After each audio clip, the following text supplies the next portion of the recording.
The president met yesterday with his national security team, and he concluded his weekly radio address yesterday with a vow that Americans will not be terrorized.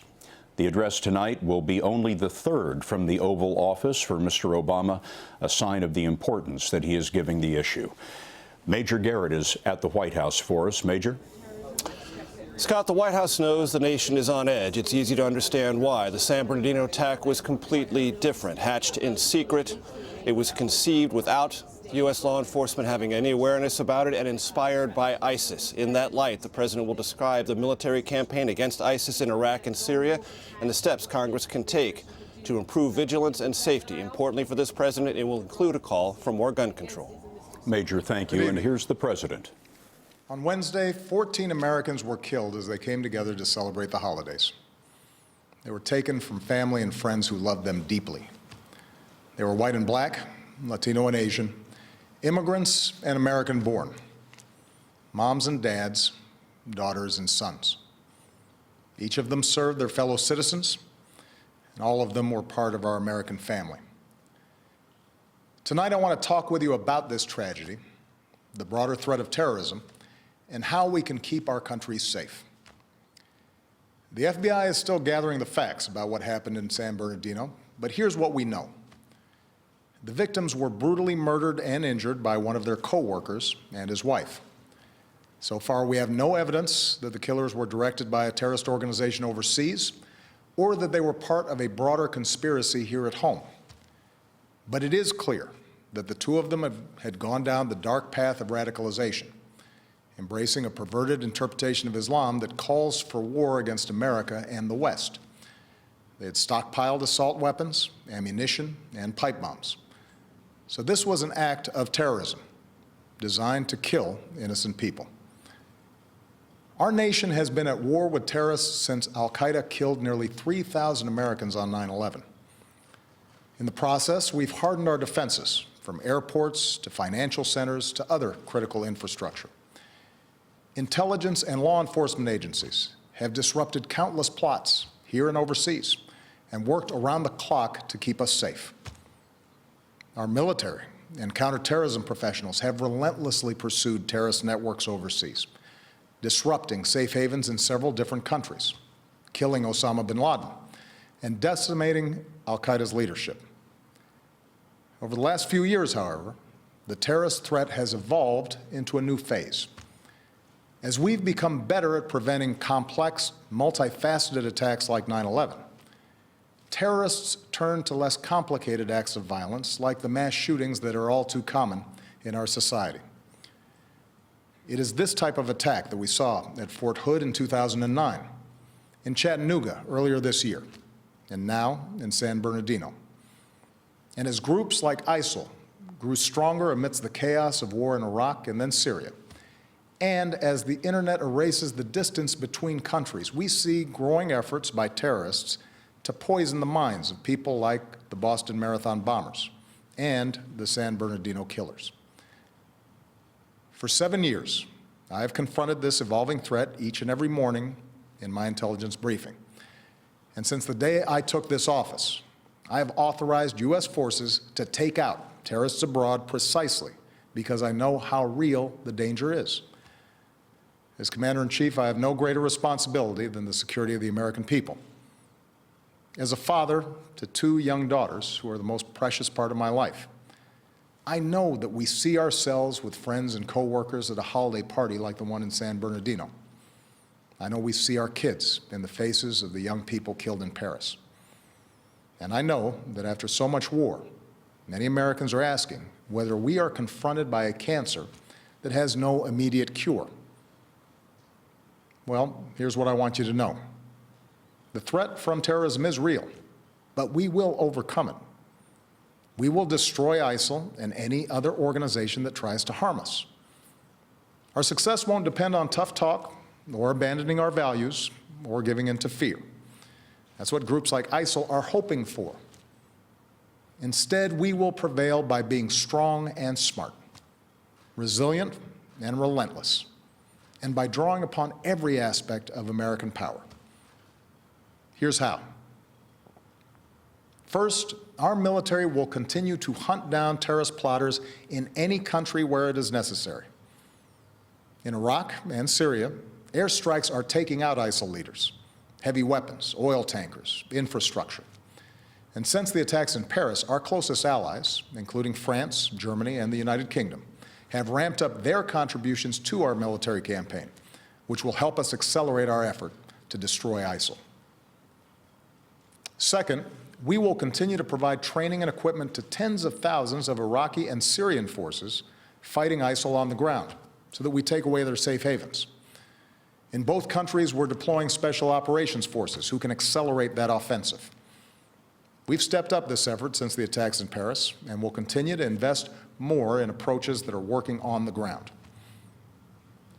Third, we're working with friends and allies to stop ISIL's operations, to disrupt plots, cut off their financing, and prevent them from recruiting more fighters. Since the attacks in Paris, we've surged intelligence sharing with our European allies. We're working with Turkey to seal its border with Syria. And we are cooperating with Muslim-majority countries and with our Muslim communities here at home to counter the vicious ideology that ISIL promotes online. Fourth, with American leadership, the international community has begun to establish a process and timeline to pursue ceasefires and a political resolution to the Syrian war. Doing so will allow the Syrian people and every country, including our allies, but also countries like Russia, to focus on the common goal of destroying ISIL, a group that threatens us all. This is our strategy to destroy ISIL. It is designed and supported by our military commanders and counterterrorism experts, together with 65 countries that have joined an American-led coalition. And we constantly examine our strategy to determine when additional steps are needed to get the job done. That's why I've ordered the Departments of State and Homeland Security to review the visa waiver program under which the female terrorist in San Bernardino originally came to this country. And that's why I will urge high-tech and law enforcement leaders to make it harder for terrorists to use technology to escape from justice. Now, here at home, we have to work together to address the challenge. There are several steps that Congress should take right away. To begin with, Congress should act to make sure no one on a no-fly list is able to buy a gun. What could possibly be the argument for allowing a terrorist suspect to buy a semi-automatic weapon? This is a matter of national security. We also need to make it harder for people to buy powerful assault weapons, like the ones that were used in San Bernardino. I know there are some who reject any gun safety measures, but the fact is that our intelligence and law enforcement agencies, no matter how effective they are, cannot identify every would-be mass shooter, whether that individual is motivated by ISIL or some other hateful ideology. What we can do, and must do, is make it harder for them to kill. Next, we should put in place stronger screening for those who come to America without a visa so that we can take a hard look at whether they've traveled to war zones. And we're working with members of both parties in Congress to do exactly that.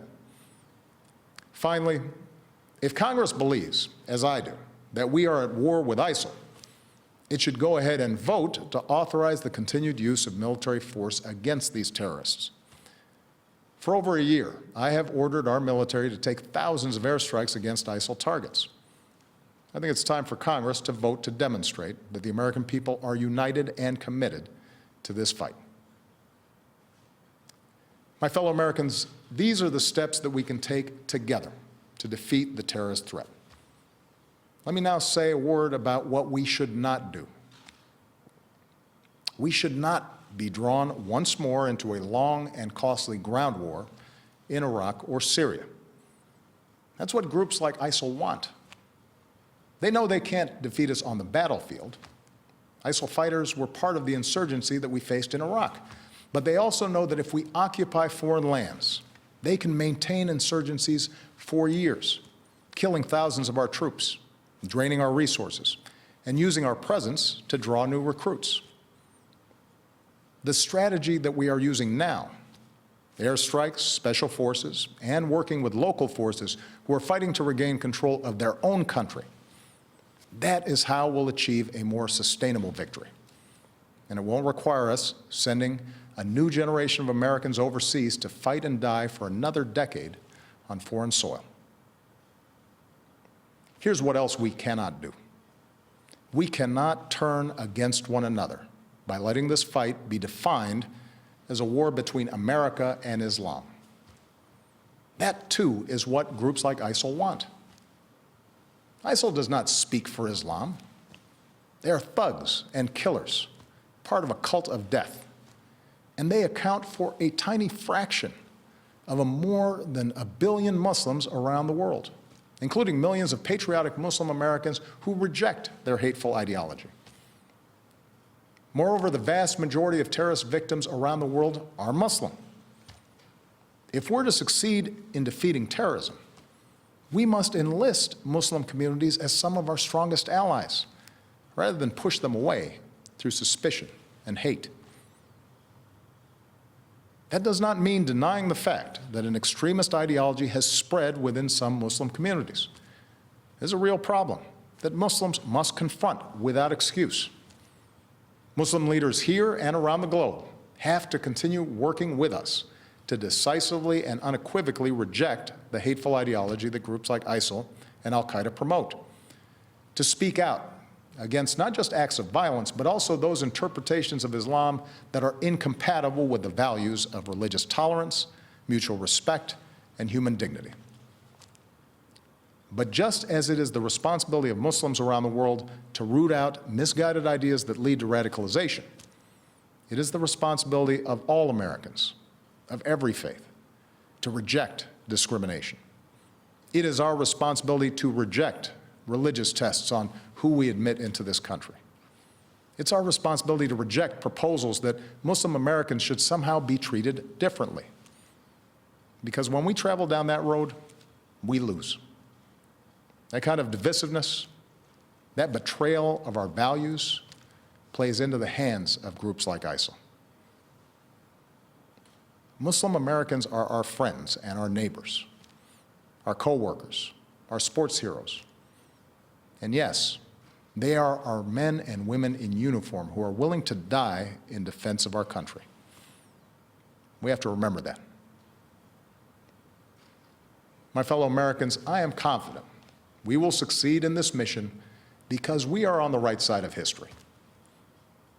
We were founded upon a belief in human dignity, that no matter who you are or where you come from or what you look like or what religion you practice, you are equal in the eyes of God and equal in the eyes of the law.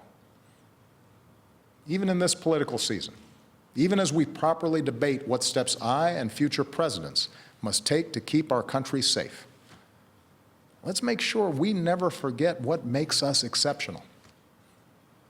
Let's not forget that freedom is more powerful than fear, that we have always met challenges, whether war or depression, natural disasters or terrorist attacks, by coming together around our common ideals as one nation and one people.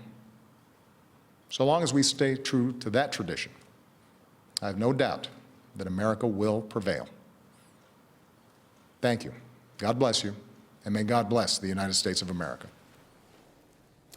The President of the United States speaking live to the nation from the Oval Office, a rare Oval Office speech by the President. The last time he spoke from the Oval Office was 5 years ago when he announced that U.S. forces would be ending their combat role in Iraq. So a symbol of how much importance he placed on this address.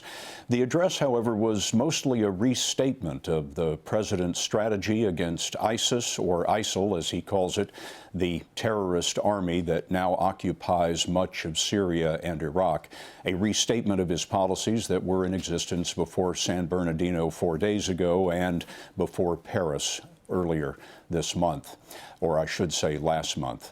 Major Garrett is at the White House for us tonight. Major, what did you see?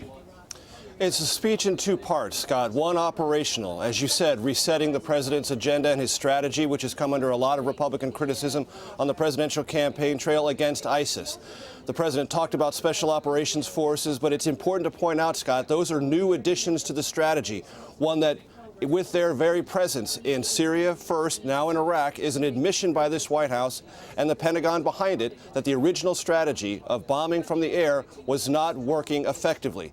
Secondarily, the president on the operational side here at home said we should have more gun control. That was tried and it failed in the Senate last week. Maybe the president will try another attempt on that. That's going to be a tough slog with the Republican Congress. But the second part of the speech, the one I think the president was most interested in, was the values component of the speech. That the country must come together, that stigmatizing Muslim Americans is not only against American values, but operationally ignorant because it plays into the ISIS or ISIL narratives and undermines U.S. counterterrorism efforts. That is a direct reflection, Scott, and people here at the White House openly concede this, to the kind of rhetoric the president has heard from some Republican candidates, most notably the frontrunner, Donald Trump. Major Garrett reporting from the White House. As always, Major, thank you very much. The president also asked on Congress to take a number of actions. One, to close a loophole that actually allows anyone on the terrorist watch list, the no-fly list, allows them to buy a weapon in the United States. He says Congress should close that loophole. And he asked Congress also to take a vote that essentially declares war on ISIS, to join him in a public statement against ISIS. The president also asked Congress to make it harder to buy assault weapons, as Major Garrett just mentioned. The president made a major appeal this evening to Muslims to help in the fight against Islamic extremism, and also reminded Americans that Muslims are our neighbors, our friends, as he put it, even our sports heroes and the people who serve in our U.S. military. For news 24 hours a day, go to CBSNews.com.